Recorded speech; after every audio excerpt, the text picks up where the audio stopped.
อันคันว่ามีผู้มักผู้หยังก็คือสิเอาได้คือสิบ่พังคือตะกี้บ่ จังว่าแล้วก็มีผู้มักเนาะคนนั้นยังบ่มีผู้มัก ย่านว่าอันเว้าคือตะกี้น่ะอันคันว่ามีผู้มักก็พังมึงซะก่อนนั่น คือเก่านั่น โอ้ยบ้านนี้บ่พังหรอกก็มีผู้มักก็ อยู่ก็ธรรมดาแล้วเอาคันเก่าบ่พังเลยก็เอาชะกับบ่าวอันบ่าวอัจนะอยู่อุบลนั่นเรามักเจ้าเด้ ก็บ่จักเว้าดอกเราเว้าซื่อๆแล้วเว้ากินหมูดอกอะดา บ่ได้ขี้มู้แล้วเราเว้าอีหลีนั่นแหละไป เพราะ แล้ ว่าว มื้อ11ค่ำนี่ก็เพิ่นพาเมื่อแล้วมื้อว่าน้ำอยู่น้องมื้อว่าเมื่อน้อง แล้วว่า มาตกลงกัน ได้ยินแล้วว่าเช้าอัน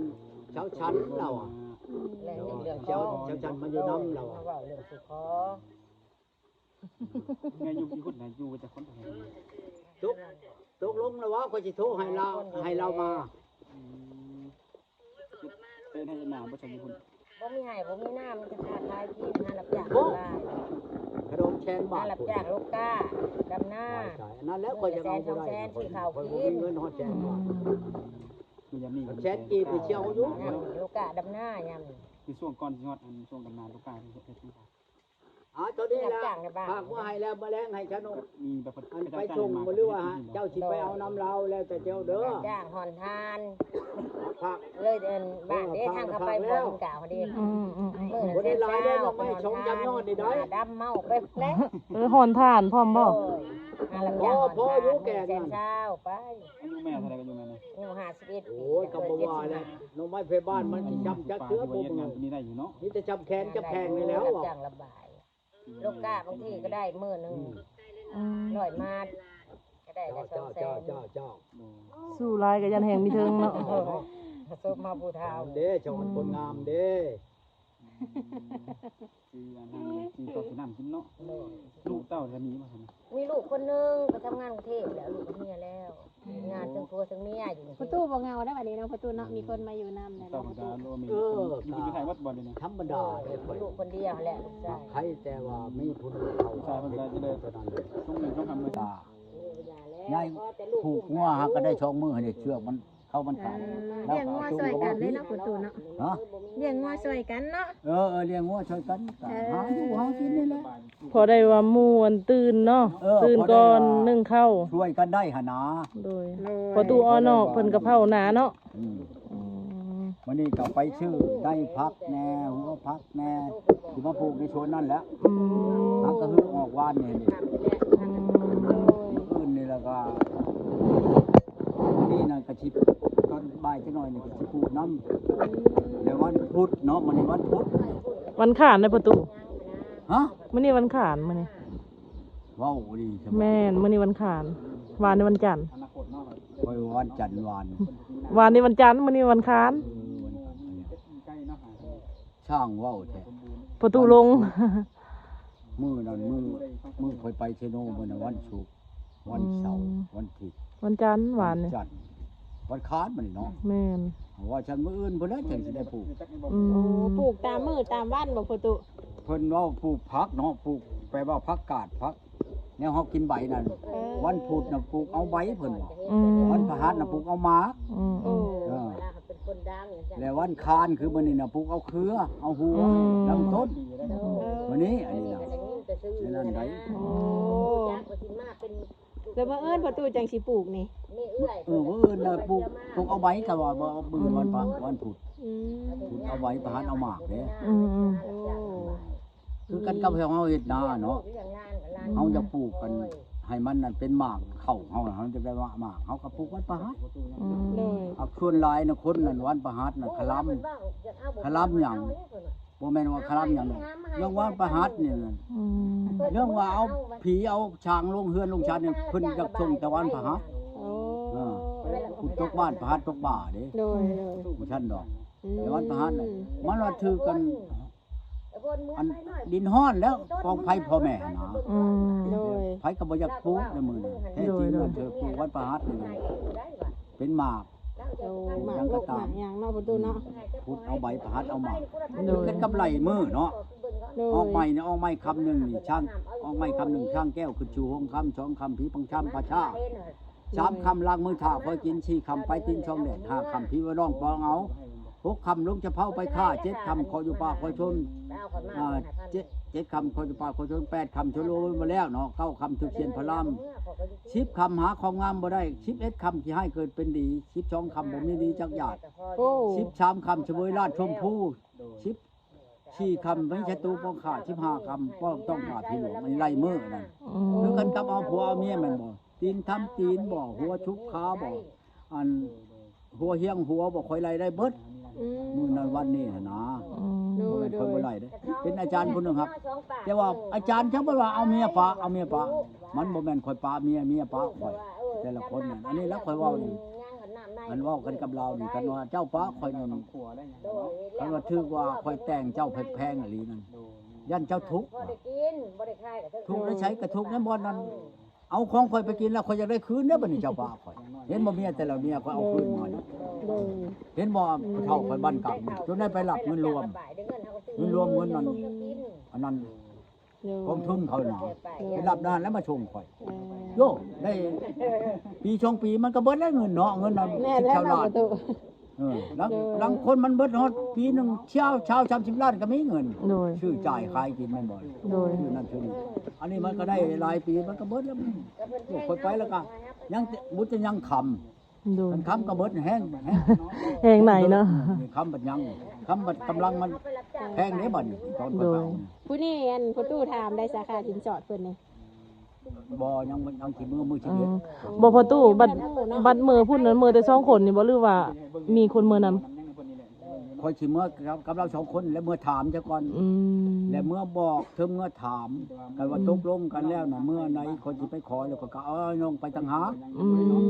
นี่เนาะ แต่ แล้วเมื่อตะบิดแต่เมื่อกับเราเมื่อถามไอ้เราชาวเราซะก่อน อืม แล้วค่านั่นเท่าใดมีหยังแน่ค่าฮีดบ้านของเมืองก็กระถามเมื่อเขาก็เตรียมไปใช้บัดนี้เนาะ คือมือในมือ11ค่ำนี่นั่น มื้อชีวิตมื้อฮือ เออ มื้อนี้9ค่ำนี่ ทางทางทีมงานจะมือนำนี่ก็ได้บ่พอตู้ ฮะ สมมุติว่าทางทีมงานจะมือนำนี่ก็ได้บ่ ได้ เออ บ่น้อมก็สิไปพุ่นมื้อเจ้าจะเมื่อก็เมื่อโลดเมื่อนำข่อย เออ นี่นะทางแหวนบ่แก้ว แม่บ่หินก้าวนี่ตัวทางบ่หินก้าว ไปแล้วก็บ่เจ้าไปฮอดบ้านแล้วก็โทรเขาก็บอก รถเรือน อืม อยู่ในทาง แต่ เลยนะ แต่พอตู้เคยมือจักเทื่อแล้ว บ่ทัน เอ มือ อแล้วก็มือพร้อมกันเนาะ ประตูนี่สิขับรถประตูขับรถเมื่อเองบ่ ไปฮอดบ้านทุกคนไป ป้า ไปเลย เกิดสิฮอดเนาะประตู โดย มันบ่ได้ไกลไดภาคบ้านนาไปไหน บ่ เออ ก็บอกเลย เอ้า ฝาก อันนั้นเด้อัน โดยตัวเข้มทาง ห้องงานสิบังอันเด้ผู้เจ้าก็รู้จักเราห้องงานสิบัง เคยผ่านอยู่ประ พัก ตู นครโคกไปจักหน่อย อืม ทางเขาบอกคนแหละ ไป บ้านเรา เอาโรงเรียนลักเล็ก10โรงเรียนใน10เนาะเป็นหลัก ทางแวเขาอันเด้อัน บ่หินก้าวตัวนึงเขา บ่หินแก้วอันเด้บ่หินเก้านั่น อืม ตัวบนป้ายรถเมล์รถนั่นบน ภาคบ้านนครไปนะ อืม แปลว่าดินนครกับดินบ้านเขาเจ้านี่ดอกกันเลยโลด อืม โดย หน้าเขาน่ะร่วมกันเลยล่ะ อืมก็คือแบบไปนำกันได้เนาะ แต่บ้านเขาเจ้านี่ไปโรงเห็นน่ะก็ประมาณว่า2หลักนี่แหละ อืม เฮาโรงเห็นอันพาโรงเห็นมาพี่เด้ อืม โดคุณเอื้อยให้คุณแม่เลิศไปถามหาจังนั้นเขาก็บอก เอ้าบนเขาเจ้าเฮ็ดชีมังหมู่เจ้าสิบ่จักบ่หน้าตาแฉงชาบ้านเนาก้อย เพื่อนคอยลั่งซำนี้ มีจักและสื่อเขา ทงไปชีมังนั่น การทำงานสิมังนี่อาจจะหูอยู่ ในโรงงานชีมังก็ต่อดินต่อกันเลยโดนกับบ้านเรานี่ ก็คือไปได้เนาะยัดว่าพอตู้ว่าไป2คน บ่แต่ว่าพระเจ้าไปฮอดนั่นบ้านเรานี่ล่ะฮอดบ้านจะพังแก้วหั่นเด้ โทรหาข่อยก็สิออกมาลาดเอา ประตูไปตอนเช้าแม่นบ่ ไปตอนเช้าแล้วคนสิไปกินง่ายพุ่นนี้ ออกไปพร้อมกันก็ได้แล้วว่า ได้เป็นหยังบ่นอมเราก็สิลาดไปทางนั้นเราสิถือไก่ไปต้มบ่นอมได้สิเอาไก่ไปต้ม โอ้ เครื่องนมไม้แน่เราอ่ะสิเอาแนมไปกินง่ายอยู่หั่นนะ ไก่เพิ่นหลายเนาะประตู บ่เอาดอกบ่นอม โดย อันบ่นอมบ่สิได้บ่นอมว่าอันบ่แม่นบ่นอมอันเช้าชันว่าบ่นอมหาย มีจักเด้อตัวนี้ เอ้าเจ้าไปกับอันเช้าชันไปฮอดนา ก็เข้าใจแต่ว่าไปอยู่แต่ว่ามีฮู้จัก เพราะว่าไม่ได้คอยโทร สนุกมีฮู้จัก เออ ตัวนี้ก็ ชาวโนเพราะว่า บ่สาวสั้นสนุกมีสนุกมีฮู้ เอ้าคนไปอันเที่ยงก่อนโทรก็บ่หับว่าซั่น มาฮอดบ้านแล้วก็โทรใช้กับบ่เอา มีฮู้ได้ จักแล้วจักว่าเราอยากได้เจ้าข่อยว่าสิ บ่มีเกี่ยวดอกคนลึงกันเนาะ อยากได้ก็โทรใช้บ่ฮับยันว่าเราให้ บ่พอตู้คนชั้นลึงกันเนาะเพิ่นก็โทรหาแต่ว่าสนุกมีฮู้ สนุกมีฮู้ว่าสิเพิ่นโทรหั่นนะ เพิ่นเพิ่นว่าไปกับเจ้าไหน แม่นไปกับเฮานี่แหละ แต่ก็ไม่ได้ตั้งใจไปหามีแต่ว่าชั้นเพิ่นเมินหน้าแสงแล้วก็เลยไปแว่ จักว่าเราให้เอาหน่อไม้เราบ่จักว่าซั่นนะจักแล้วว่าข่อยนั่นชื่อเพิ่น บ่นะ หน่อไม้น้ำข่อยเด้ข่อย บ่ดอก สิได้บ่หน่อไม้น้ำเจ้าเอาได้สิเป็นหยังบ่ได้อยู่ดอก แต่ว่ามื้อนั้นน่ะเพิ่นไปหน้าแสงเพิ่นมีได้รถแล้วก็เพิ่นก็ซนทางเฮาไป แต่ว่าเรื่องโทรนี่เฮามีฮู้ตัวนี้เฮามีฮู้เพราะว่าเฮาไม่ได้ฟัง คันข่อยไปตกลงกันกับอันป้าครับลุงกับอ้ายน้องพ่อบ้านจังจ่าเขาเจ้าเลยมื้อใดข่อยสิไปขอเลยข่อยสิโทรเอามาเจ้าไปลงคลิปก็ อื ได้ มไปนำกันมื้อนั้นก็ได้ประตู ฮะ มื้อ11ค่ำน่ะ มื้อ11นั่นสิตกลงมือมันจะชื่อ อื มือ ม ขอนั่นต่างหากนั่นนะ ก็ไปได้เนาะ กันว่าหมู่เจ้าสิไปกับ ก็ นั้น มื้อ เรื่องข่อยนั่น มื้อวันที่ ข่อยแฮงอยากให้คนรู้จักว่าโอ้ทุกคนเอาเมียแล้ว คนผู้นั้นผู้นั้น ก็คือ หันเมียนะ เจ้ามื้อ11ค่ำนี่ก็คือเจ้าได้เบอร์เฮาอยู่ก็เจ้าก็โทรหาเฮา ได้เจ้าก็ได้มีอยู่ พอตู้หลังจากโอ้ล่มกันแล้วนี่ก็คือทั้งแม่ตู้เพิ่นก็สิมานำอีกบ่ เอามื้อนั้นน่ะไปเด่นก็ไปเว้ากันกับมาคือเก่าแล้ว ไม่ได้ไปถาม ไปถาม ชื่อเนาะ บ้านนี้ละมื้อใดเฮาสิไปขอเลยก็ไปแล้วก็ทางพ่อบ้านอันนั้นเขาก็ลงอันนั้นแล้วทะเบียนแล้วบัดนี้ ลงเซ็นสัญญา สมรสกันแล้ว สมรส ว่าเป็นผู้เป็นเมียกันแล้วเนาะ แต่ว่าบ้านเฮานั่นแต่ว่าลง มัน อันนั้นเด้ บทบันทึกประตู บันทึกเนี่ยอันมื้อใดเดือนใดปีใดจะสิมาแต่งมาแปลงบ่เท่านั้นแหละ โดย แต่ว่าคือกันกับมือข่อยขอเจ้าสิปงได้เท่าใดก็ข่อยกระปงแต่ข่อยขอข่อยเว้าแล้วกับเรานี่ข่อยว่าข่อยก็บ่ทันมีหลายได้บ่เดี๋ยวข่อยสิไปปงไปครึ่งหนึงนะแต่ก่อนโดนมือขอนี่ จาก5-6 ล้านเนาะประตูเนาะ มือแปลงข่อยจังสิปงไปอีกเนาะ โป่งไปแต่ละขั้นตอน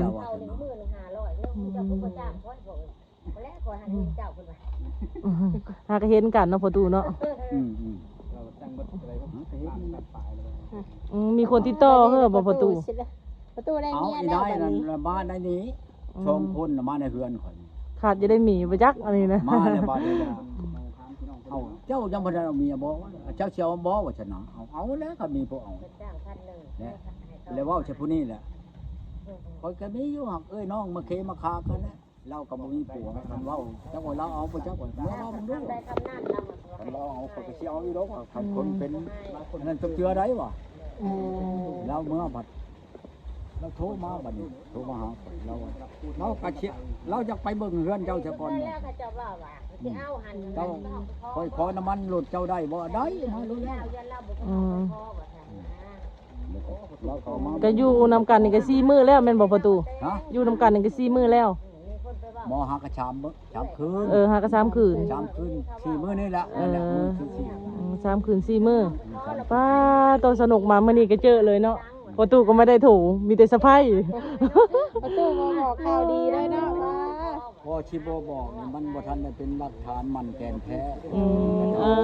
ก่อนเลยนะหามันบ่เป็นหยังบ่ได้อาย โดย อายบ้านเมืองเจ้าลงคลิปเด้อ โดย ทุกคนว่าเอาเมียใช้เพิ่นว่าหนาบัดนี้เพิ่นสิเสียเปรียบ โดย เพิ่นสิอาย อันนี้ก็คือแบบว่า อันนี้คือแบบมาเบิ่งกันก่อนเนาะ เบิ่งประชากร ก็คือมือ เราก็มาเบิ่งเฮาก่อน คือทางสนุกถามเรานี่เรามั่นใจแล้วว่าพออยู่เดี๋ยวปู่พักปู่มี มั่นใจแล้ว น่าเราจึงจะให้เรื่องเบายาเขาว่าตามเขา มันเลยเมียเก่าพุ่นมันไปกรีดออกเด้อครับพุ่นเอาข่อยก็ยังบ่ได้แต่งบ่ใช่ล่ะอย่าไปเอาเราผู้นั้นอยากได้ข่อยคืนเดี๋ยวนี้คือเราเว้าเรื่อยเราอยากได้ข่อยคืนเมียเก่าข่อยน่ะ ก็ยาเขาแหละประตู ปะกันเลยเพราะว่าเพิ่นผู้มาหักแพงกันได้ดีเนี่ยเว้าใช่ลูกใช่เจ้าเล่านะเพราะฉะนั้นจากคนบ่บ่มานอนอยู่นี่แรงมาแล้วให้แรงเงิน เล่าบ่ห้องบ่ขอแล้วเอาคนเรามาห้องมาขอมาแต่งให้จะมีความเบา ท่านนะ โดยประตู โย อัน ค นี้ น ผู้ มัน ลัง บ่ ค คื น อ นี่ กัน ก็เว้าอยากให้เฮาซอยก็มี ที่ดอก อันเฮาลื่นไปเว้า แม่น โดย คันจะเว้านี่ บ่ได้ว่าบ่ดึงก็อยู่บ่ได้ โดยคนเคยเว้า โดย คำว่ามันอยู่บ่ได้ดอก โดยโดย ได้ว่าเป็นเรื่องนึงนะ คำว่าอิสระเขาก็บ่ยอมคือกัน ดูคือว่าเฮาเสียหายเนาะ โดย เสียหายชื่อเสียงเฮา แบบว่าให้เฮาเสียหาย คิดเสียหายสิว่ามีแบบ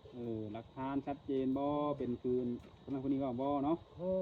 บางทีได้ยินจากคนนั้นมาเว้าก็บ่ต่อกันไป ที่คิดต่อไปเรื่อยๆนะ ดูแม่น ถ้าได้ยินคือว่าเอาเมียได้เล่าก็แต่งพลังคนก็แต่งแล้วก็ได้ส่งขึ้นเราขึ้นก็มีนะ ดูประตูเราแต่งมาตั้งเท่าได้เมียแล้วสว่าเราบ่แต่งอยู่เนาะ นั่นแหละ คือแสดงว่าคนห้าก็รู้จักประตูได้นี่เนาะ แสดงเข้าบ่ฮู้พ่อนะ โดย เข้าบ่ฮู้แล้วพ่อเขาจังเว้าให้เราได้ โดย ถ้าผู้ใดเขาเลิกเล่าแล้วก็เว้าให้เราบ่ได้ดอก โดยก็ฮู้แล้วเนาะบัดนี้แต่รู้จักกับประตูมานี่เป็นได้นะ พลังคนก็ย่านเฮาลื่นพลังคนก็วิชาเฮาก็มี โดยโดย เฮาก็ใส่ใจตัว แบบ เขา สิพยายามบอกให้เฮาแบบออกห่างเนาะว่าแหละกันเนาะ โดย บอกให้แบบเฮาย่านนี่คนไง พลังคนก็เห็นเราอันนี้เนาะย่านเราลื่นโอ้ไปเว้ากันหน้าเพิ่นว่า กี่แถยังไม่ทันเอาซ้ำเนาะ ว่าแหละคน ไปเว้าให้เราถอยกันหน้าเพิ่นว่าพลังคนดี โดยได้ก็สู้ความเป็นจริงบ่ได้ดอก โด เนาะ ยโดย ความเป็นจริงคือสุดเท่านั้นแหละโดยโอเคซะแม่มื้อนี้ โด ได้ขอบ ย ใจ โด หลาย ย ๆมื้อ ขอบ นี้ ใจ เนาะ หลายจ้า สบายดี